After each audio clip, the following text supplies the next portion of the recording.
चलो दाल चावल तो मैंने चढ़ा दिया है। अब जल्दी से सब्जी की कटिंग कर लेती हूँ और आटा भी गूंद लेती हूँ। मम्मी जी ने तो मुझे 1 महीने के अंदर ही खाना बनाना सिखा दिया। मुझे अच्छा भी लग रहा है खाना बनाना। वैसे मेहनत वाला काम है यार। इतनी गर्मी में किचन में खड़े रहकर इतने सारे घर वालों के लिए खाना बनाओ, कितनी मेहनत लगती है ना। मेरी मम्मा भी हम लोगों की सारी फरमाइशें पूरी करती थी। जब कुछ बोलते बनाने के लिए तो फटाफट बनाती थी। वो हमारे लिए कितना कुछ करती थी। और यहाँ मम्मी जी भी कितनी अच्छी हैं, मेरी कितनी हेल्प करती हैं।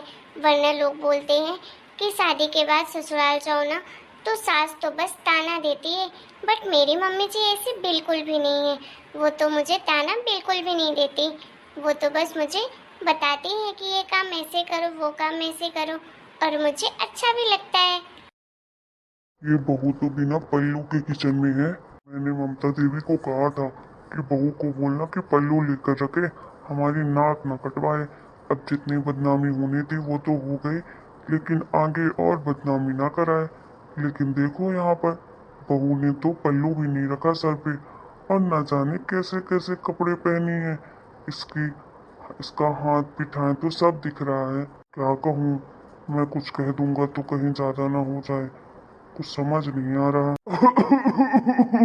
पापा जी, फ्रिज में पानी रखा है। क्या हुआ पापा जी, आपको कुछ ज्यादा खांसी आ रही है? दवाई दूं क्या? मेरे कमरे में रखी है दवाई खांसी की। नहीं बहू, मुझे दवाई की जरूरत नहीं है। अरे, मैंने तुमको कहा था कि सर पे हमेशा पल्लू रखना, फिर तुमने पल्लू क्यों नहीं रखा सर में? चलो जल्दी से पल्लू लो। जी पापा जी, वो मुझे गर्मी लग रही थी, इसलिए मैंने पल्लू हटा दिया। और किचन में कोई था भी नहीं। वो बहस करने की जरूरत नहीं है, समझे तुम? आज के बाद मैं तुम्हें बिना पल्लू का ना देखूं। ठीक है पापा जी। ओह माय गॉड, पल्लू लेकर मैं कैसे बना पाऊंगी खाना इतना सारा? मैं तो गिर ही जाऊंगी यार। क्या करूं? पापा जी को पता नहीं क्या प्रॉब्लम है। मैं तो किचन में खाना बना रही हूँ, यहाँ पर तो कोई है भी नहीं। कहीं मैं गिर गई तो हाथ पैर टूट जाएंगे। मैं पल्लू में तो बिल्कुल भी कंफर्टेबल नहीं हूँ। क्या करूँ? लेकिन बड़ों का कहना भी तो मानना पड़ेगा ना। अब पापा जी ने कहा है तो मुझे पल्लू लेना ही पड़ेगा। वो भी पूरा दिन लेकर मैं घूमूंगी। अगर मैं पूरा दिन पल्लू लेकर घूमूंगी ना तो पक्का मैं कहीं ना कहीं चक्कर खा के गिर जाऊंगी। मैं तो सोच रही थी कि मैं मम्मी जी से कहूंगी कि मैं साड़ी में कंफर्टेबल नहीं हूँ, तो क्या मैं सूट पहन सकती हूँ? तो अब तो बाबूजी ने मुझे पल्लू लेने के लिए बोल दिया, तो वो मुझे सूट तो क्या ही पहनने देंगे। हे भगवान, ये तो बहुत डिफिकल्ट काम है। साड़ी पहनकर काम करना, ऊपर से पल्लू लेकर भी काम करना। हे भगवान। अरे क्या हुआ मेरी बहुरानी को? ऐसा चेहरा क्यों मुरझाया हुआ है? कुछ नहीं मम्मी जी। अरे भाई बताओ तो सही, क्या हो गया? कोई परेशानी है क्या? अगर खाना बनाने में मन नहीं लग रहा तो चलो मैं बना देती हूँ खाना, ठीक है? मैंने कहा था तुमको कि खाना बनाना कोई आसान काम नहीं है, बहुत डिफिकल्ट काम है, मेहनत लगती है इसमें। नहीं मम्मी जी, ऐसी बात नहीं है, मैं खाना बना लूंगी। अभी तो मुझे अच्छा लग रहा है खाना बनाना। अच्छा, चलो भाई, किसी को तो खाना बनाना अच्छा लगा। वैसे मुझे तो नहीं पसंद, लेकिन क्या करें, पेट है तो बनाना पड़ता था। खैर ये सब छोड़ो, तुम्हारे चेहरे में 12 क्यों बजे हैं? क्या हो गया? जब खाना बनाना पसंद है तो फिर क्या दिक्कत आ रही है? तबीयत ठीक नहीं है क्या? नहीं मम्मी जी, ऐसी बात नहीं है, मेरी तबीयत भी ठीक है। वो पापा जी। क्या कहा पापा जी ने? पापा जी आए थे अभी किचन में, मुझे बिना पल्लू के देख लिया उन्होंने। तो वो कह रहे थे कि बहू तुम पल्लू क्यों नहीं ली हो, पल्लू लेकर रहा करो, पूरा दिन तुम पल्लू लेकर रहो। आज के बाद बिना पल्लू के नहीं देखूं मैं तुम्हें। पर मम्मी जी, ये तो खाना बनाने से भी बहुत मुश्किल काम है। साड़ी पहनना, ऊपर से पल्लू रखना, ये मेरे लिए बहुत बड़ा चैलेंज है। मुझसे तो काम ही नहीं होगा, मैं तो कुछ कर ही नहीं पाऊंगी अगर सर पर पल्लू रख लूंगी तो। अरे बहुरानी कोई बात नहीं, तुम्हें पल्लू लेने की जरूरत नहीं है। मैं बात कर लूँगी तुम्हारे बाबूजी से। तुम्हें जैसे रहना है वैसे रहो, समझी? अब ये तुम्हारा घर है। अपने घर में इंसान अपनी मर्जी से रहता है, जैसे उसे रहना चाहिए, बस अपनी मर्यादा में रहना, और कोई बात नहीं है, ठीक है? और अगर तुम्हें साड़ी पहनना पसंद नहीं है तो एक काम करो, सूट पहन लिया करो, जो तुम्हारा मन है वो पहन लिया करो। नहीं नहीं मम्मी जी, पापा जी बहुत गुस्सा करेंगे। मैं साड़ी में तो उनको पसंद नहीं हूँ, उन्हें पल्लू रखने वाली बहू चाहिए। फिर वो सूट में कैसे बर्दाश्त करेंगे मुझे? वो बहुत नाराज़ होंगे।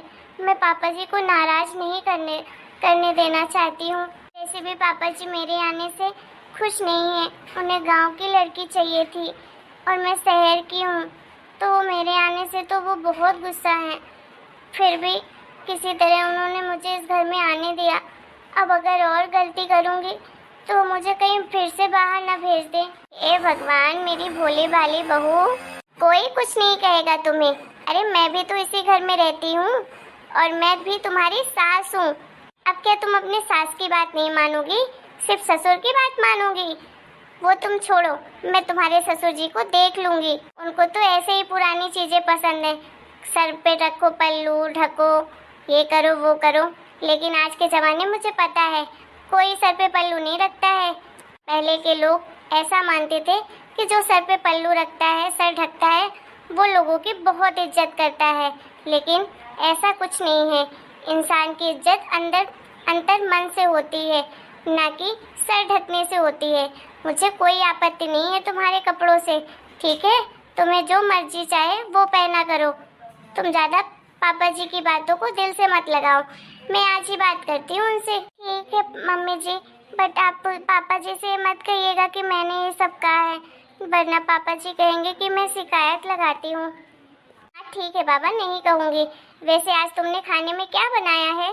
आज तो मैंने अभी चावल दाल बनाया है और मैं सोच रही थी कि मटर पनीर की सब्जी बना लूँ और रोटी और आम रस भी। अच्छा ठीक है, जल्दी जल्दी बना लो। अगर कुछ मदद चाहिए होगी तो आवाज़ लगा देना, ठीक है? ठीक है mummy ji, thank you so much. आप सच में बहुत अच्छी सास हैं। सब लोग बोलते हैं ना कि सास हमेशा बुरी होती है, बट आप तो बिल्कुल भी बुरे नहीं हो, आप बहुत अच्छे हो।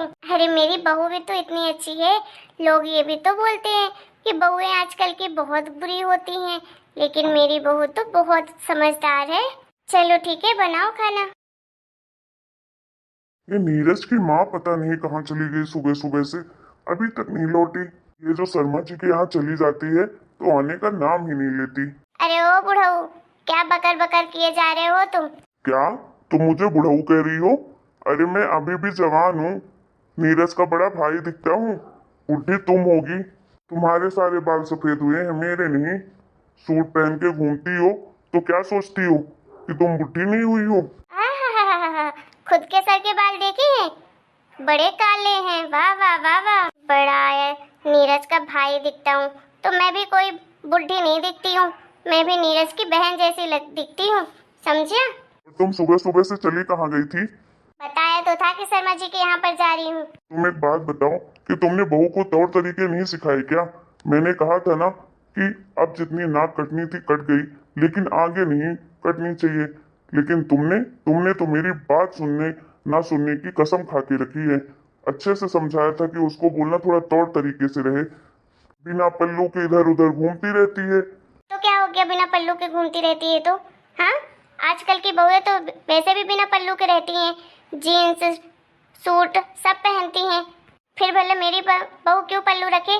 जब उसकी सास ही सूट पहनती है तो वो क्यों साड़ी पहने, पल्लू रखे सर में? मुझे पता था कि ये सब तुम्हारी ही चाल है, तुमने ही बहू को कुछ नहीं कहा होगा। देखो मैं बहुत कुछ बर्दाश्त कर चुका हूँ, आगे नहीं करूँगा। चुपचाप से बहू को बोल दो कि सर पे पल्लू रखे। नहीं बोलूंगी और ना ही रखने दूंगी। सिर्फ आपकी बहू नहीं है, मेरी भी बहू है। वो जैसे चाहे वैसे रह सकती है इस घर में। अब उसका भी ये घर है, जितना आपका हक है मेरा हक है, उसका भी उतना ही हक है इस घर में। शुक्र मनाइए, कितनी अच्छी बहू मिल गई है। अरे दिया लेकर भी ढूंढते ना तो भी ना मिलती ऐसी बहू। अरे तो मैं कहाँ बुराई कर रहा हूँ, मैं तो बस पल्लू रखने की बात कर रहा हूँ। अरे इज्जत सम्मान तो देना पड़ेगा ना। तो सर में पल्लू रखने से इज्जत बढ़ जाती है क्या? इज्जत इंसान अंतर मन से करता है, ना कि पल्लू रखकर सर पर बड़े आए। मुझे पता है पहले जमाने की औरतें कैसे इज्जत करती थी। सर पर पल्लू रख दे, इतना घूंघट टाल ले और फिर लो ससुर को गाली, सास को गाली, जेठ को गाली, जेठानी को गाली और न जाने किस किस को गाली देती थी।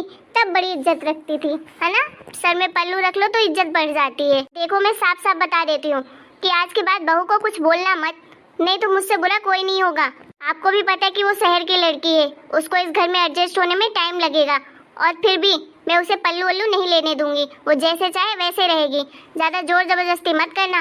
और आज के बाद तो आप कुछ बोलना ही मत उसे, जो बोलना होगा मैं बोल लूंगी, समझ आया। हेलो एवरीवन, आपको हमारा आज का वीडियो कैसा लगा कमेंट करके जरूर बताइएगा। इसका नेक्स्ट पार्ट देखना चाहते हैं तो फटाफट बहुत सारे कमेंट करिए, तभी इसका नेक्स्ट पार्ट आएगा। और वीडियो को लाइक और चैनल सब्सक्राइब करना तो बिल्कुल मत भूलिएगा। Bye bye.